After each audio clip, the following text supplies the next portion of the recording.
आयत नंबर 49 सूरतुल बकरा पारा नंबर 1।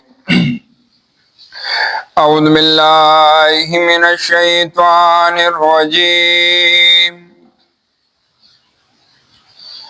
बिस्मिल्लाहिर रहमानिर रहीम। वइज़ नज्जयनाकुम मिन आलि फ़िरऔन यसूमूनकुम सूअल अज़ाब युज़ब्बिहून अब्नाअकुम व यस्तहयून निसाअकुम व फ़ी ज़ालिकुम बलाउम मिर रब्बिकुम अज़ीम। वइज़ नज्जयनाकुम कला चिखलासे दरको मुंतासोता मिन आलि फ़िरऔना द फ़िरौनियानुना यसूमूनकुम रसवल बेतासोता सूअल अज़ाबे नाकारा सज़ागाने युज़ब्बिहून अब्नाअकुम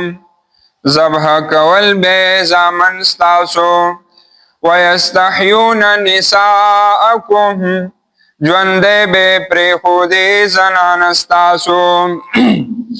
व फ़ी ज़ालिकुम पदी मुसीबतुनो के बलाउन इम्तिहान वो मिर रब्बिकुम लतरफा दरफ्स्तासुना अज़ीम वे इम्तिहान। वइज़ नज्जयनाकुम मिन आलि फ़िरऔन यसूमूनकुम सूअल अज़ाब।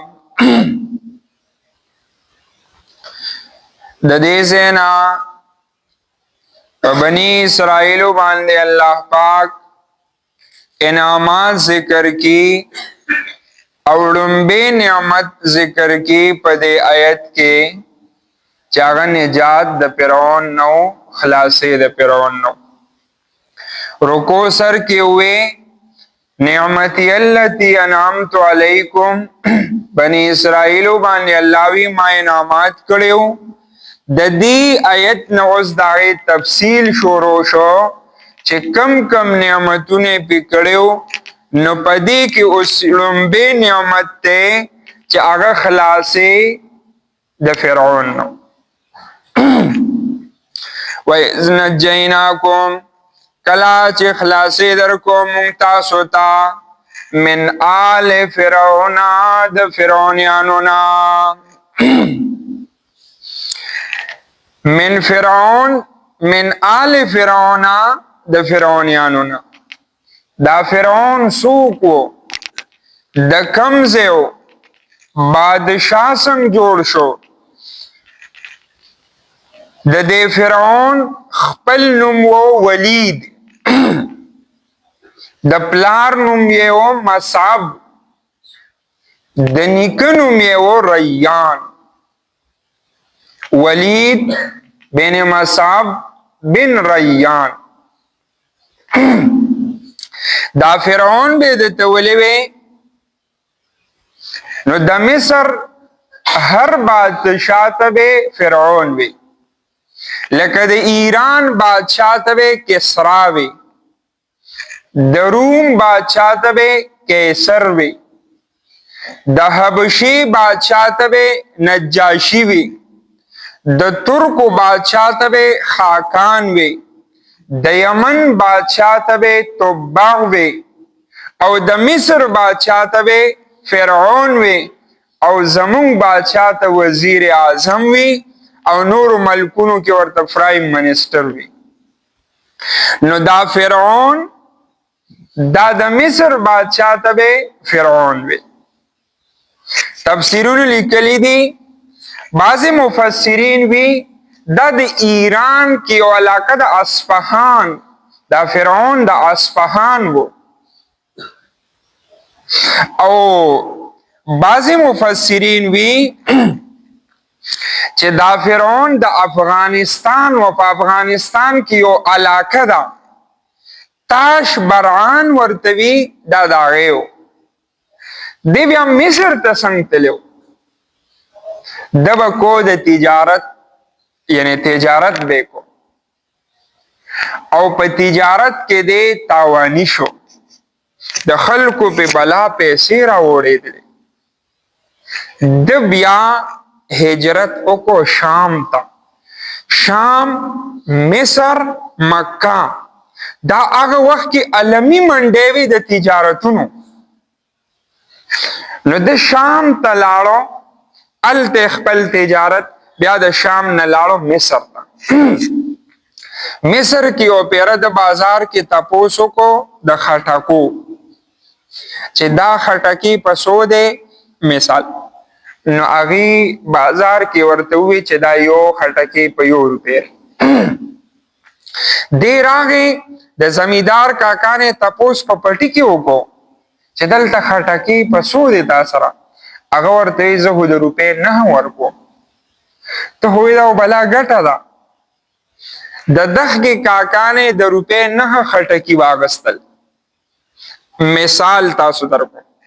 چې ته په اډه کې خرڅول نو چې په دې لار روان شو دی چوک کې ټیکس والا ولاړو چرته ځې یاره خټکي را سره دا دغه ته وړم بازار ته وړم دا خرڅوم اډې ته وړم تا د ټیکس ورکړی دی د حکومت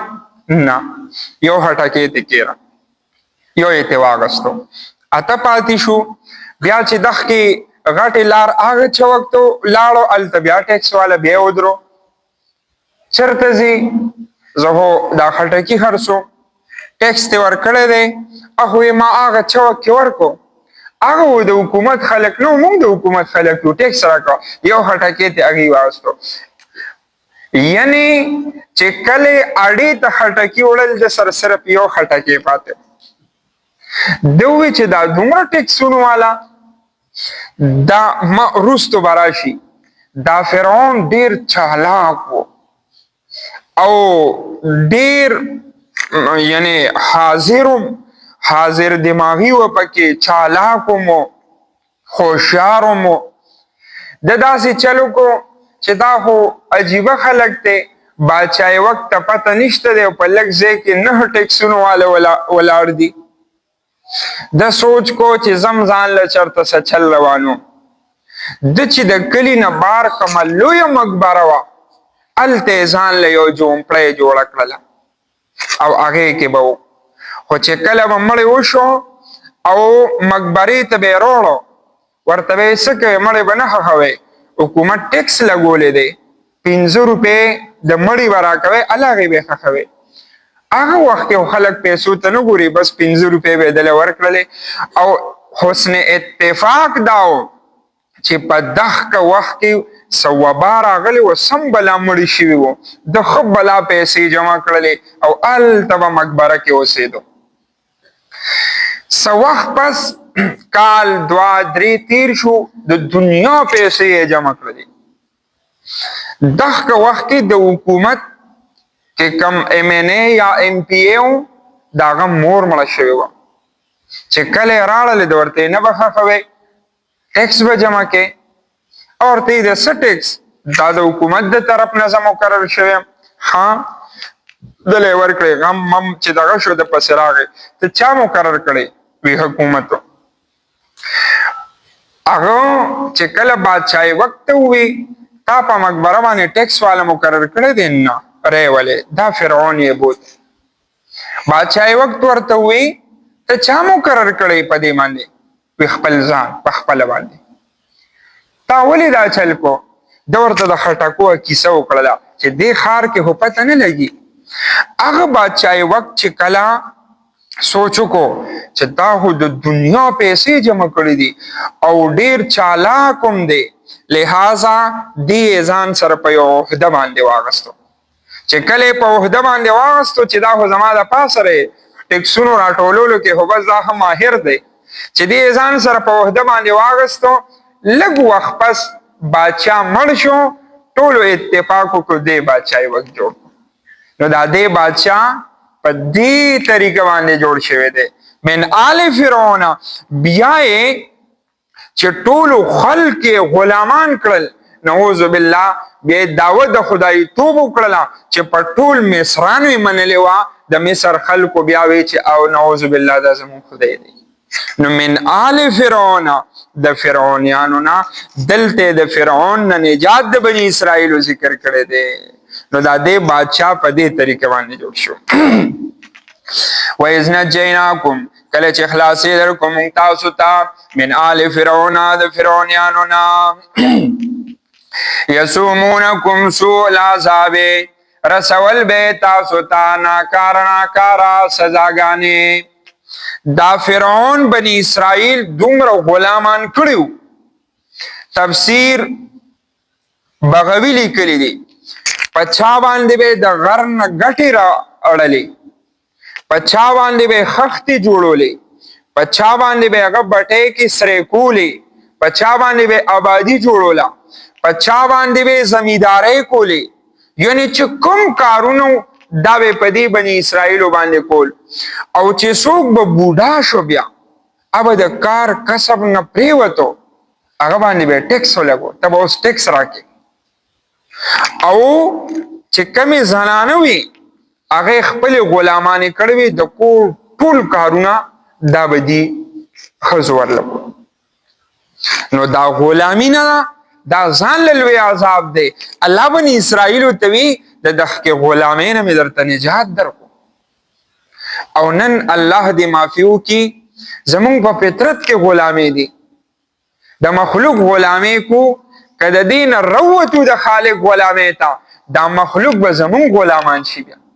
لہذا غلامی د یو الله په کار ده. نو یسومونکم سوء العذاب ناکاره سزاګانې به دې ته ورکولې. خو دغه سزاګانو کې دوه ډېرې غټې سزاګانې وې، د هغې ذکر دلته کې. نمبر 1 یذبحون ابناکم ذبح کول به زامن ستاسو. د فرعون با د بني اسرائیلو زامن دا ذبح کول. بچی به ولې ذبح کول؟ دا څه وجه وه؟ وجه دا وه مفسرینو لیکلی دی چې فرعون خوب لیدلی و چې د بیت المقدس نه اور راغی، د ټول قبطیانو دا فرعون قبطي و، د ټولو قبطیانو کورونه هم وسوځول، دی هم وسوځول، یعنی فرعونیانو کورونه هم وسوځول، دی هم وسوځول. کم بني اسرائیلو د هغې کورونه هم بچ شو، دی هم بچ شو. دی فرعون دا خوب کاهنانو ته چې څوک د خوب تعبیر به ایستو هغې ته ووایي ما ته د دې تعبیر راکې. هغې ورته ووایي په دې بني اسرائیلو کې به یو ماشوم پیدا کیږي چې ستا دا حکومت به هغه ختمي، چې ستا حکومت به هغه ختمي. فرعون وی ښه ولګېد او د بني اسرائیلو بچی قتلول یې شروع کړل. دې مفسرینو یو څو بحثونه کړي دي. لومبې دا چې دا کاهنان چې چا ورته تعبیر د خوب ورکړی و که دا رښتونی و، که دا رښتونی و، نجومیان ورته ورکړو د بچو قتلولو څه وجه و، بس ورته به ویلو چې دا ماشوم دی که نه. بعضې دا ورته نجومیان ویلو، بعضې وی خوب ویلی دی. نجومیان ورته وی بني اسرائیلو کې به ماشوم پیدا کیږي ستا دا حکومت به ختمي. که نجومیانو وی ورته دا ویلو چې دا ماشوم به بني اسرائیلو کې پیدا کیږي خو بس دا ماشوم به ورته خولی ولې نور وجل، که دی رښتینی و. که دی دروغجن دا نجومیان او کاهنان نو بیا څه معنی ده د قتلولو چې ماشومان یې ولې قتلول؟ به هر صورت علما وی زه خوب یې لیدلی و ماشومان یې قتلول. چې دغه ماشوم دا پیدا نشي، بچی قتلول قتلول قتلول قتلول. نور ځوانان راتلل نه چې کم ځوانان و بوډاګان شولو د خدمت نه ووتل، مشوره او میټینګ یې وکړو ته خو ماشومان وژنې، تشي خزه پاتې کیږي او ناران ناراضي دا خدمتونه وسوک کی ته چې سوچو کو آو کنه بیا وی یو کال وجنه یو موجنه دا الله حکمت ته ګوره چې په کم کال وجنه الله موسی علیہ السلام پیدا کو په کم کال موجنه الله هارون علیہ السلام پیدا کو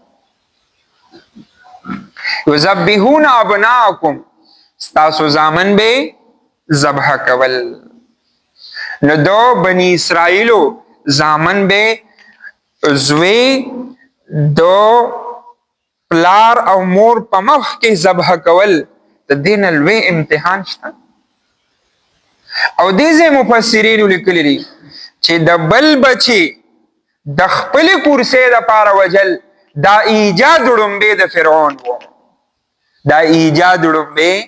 د فرعون چې د خپل کورسې د بچاو د پاره د بل د بچي په مړې باندې چاړه راکړه یذبحون ابناءکم ستاسو زامن به ذبح کول دویم ويستحيون نساءکم او ويستحيون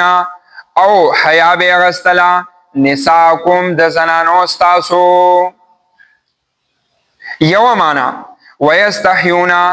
ژوندې به پرېښودې نساءکم زنان ستاسو الکان چې الک به پیدا شو به وجو جینې به پیدا شوله هغې ته به سنوي بس هغه د کور د خدمت د پاره ساتله چې دی به د کور خدمتونه کې ځکه یعنی خطره حکومت ته د الک نه ونه چې د جینې نه نو ویستحیون نساءکم زنانه به ژوندې پرېښودې ماشومه به پیدا شوله بس هغه به ژوندې پرېښودې دویمه معنا علما کې ویستحیون دا د حیا نه دی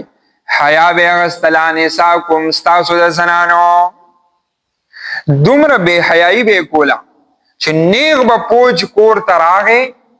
او زنانه به کتلې آیا د دې ماشوم شته دی او یا نشته دی دا بې عزتۍ به د زنانو کولې عام کولې دې ځای بیا مفسرینو لیکلي دي چې د چا حیاداري زنانه بې حیا کول دا هم کار د فرعون و د چا حیاداري زنانه بې حیا کول دا کار د چاو دا د فرعون چری د چا زنانه ګوره بې حیا کونه ښه ویستحیون نساءکم او حیا به اغستلا د زنانو ستاسو نو د خپل کورسې د بچاو د پاره ګوره څه به کول د بل بچی به وجل د زنانو بې عزتۍ به کولی دا د خپل کورسې د بچاو د پاره د پیسو د انکم د پاره د کورسې د بچاو د پاره څه حربې به کولې هغه حربې دا اوسم کیږي نو ویستحیون نساءکم حیا به اغستلا د زنانو ستاسو نو دا پیسې نه دي دا پیسې چې کله انسان ته یعنی مهامخي دا ورله سوچ بدلی دا ورله دیوی چیز څه وکم لکه یو فرضي خبره ده یو کس سپی خخ کو د مسلمانانو په مقبره کې سپی خخ کو د مسلمانانو په مقبره کې مسلمانانو ته پته ولګېدله ها د مسلمانانو په مقبره کې سپی خخ کو هغه ویني وو قاضي ته بوته قاضي ورته تا د مسلمانانو په مقبره کې سپی خخ کړی دی او ورته وی جی او د مسلمانانو بې عزتي دې کړې ده نو تی ورته جی آو دا خو د سپي وصیت کړو چې ما به مسلمانانو په مقبره کې خښوي جج ته غوسه ورله ها ما نو اوس کم عقل جوړی ما پورې خندا کې سم غوسه شو جج ته وی جی لږ صبر وکړې وصیتونه یې دوه کړي یو یې بل هم کړی دی بل هم کړی دی وی یو وصیت یې دام کړی چې جج صاحب له به 1,000 روپۍ هم ورکړي دی داسې سوچ بیا وی تا بالکل ټیک وی دا تا ټیک کړی دی او ما خپلو کسانو ورته وی عجیبه کار دی پړومبي وصیت دې دونه ور واخیستو چې بس ادې پانسې ته ووتو. اوس چې کله د پیسو خبر رااله نو اوس ورته چې او دا ټیک کړي دي نو جج ورته او ما ډېر سوچ نه بعد په دې نتیجه راورسېدم چې دا سپی د اصحاب کهف د نسل نو، دا سپی د اصحاب کهف د نسل نو، لہذا دا ټیک کړي دي. ګوره دا پیسو د انکم دپاره انسان سوچ بیا بدلی او طریقې ورته کم نوی نوی روباسي چې بس څه چلو کم د بل په مرۍ باندې چاړه راښکم د دې مثال کور دی عزت ختم شي حیا دې لړه شي خو چې ما ته پیسې راشي. نو یستحیون نساءکم حیا به اغستلا د زنانو ستاسو. نو وفي ذالکم په دې مصیبتونو کې بلاء امتحانو من ربکم لطرفا در رب ستاسو نه عظیم لوی امتحان. او دا بنی اسرائیل ته الله وی چې دا ډېر لوی امتحانو د پلار په مخ کې بچي ذبح کول او د زنانه بې عزتي کول دا ډېر لوی امتحان دی. الله دې په هیڅ چا باندې نه راولي. دویم وفي ذالکم په دې نجات کې د فرعون نه بلاء النعمت وفي ذالکم پړومبي سر کې په دې نجات کې د فرعون نه بلاء النعمت من ربکم لطرفا در رب ستاسو نه عظیم لوی نعمت چې الله د فرعون د غلامۍ نه خلاص کې. وَإِذْ نَجَّيْنَاكُمْ کله چې اخلاصي درکو مونږ تاسو ته من آل فرعون د فرعونیانو نه یسومونکم رسول به تاسو العذاب ناکارا سزاګانې یذبحون ذبح کول به ابناکم زامن تاسو ويستحيون حیا به استانساکم د زنانو تاسو. وفي ذالکم پدې نجات کې بلاء النعمت من ربکم لطرفا در رب تاسو نه عظیم لوی نعمت. سبحان الله وبحمده سبحانك اللهم وبحمدك اللهم صل على سيدنا اللهم نور قلوبنا بالقرآن وزين أخلاقنا بالقرآن ونجنا من النار بالقرآن وادخلنا الجنة بالقرآن آمين آمين برحمتك.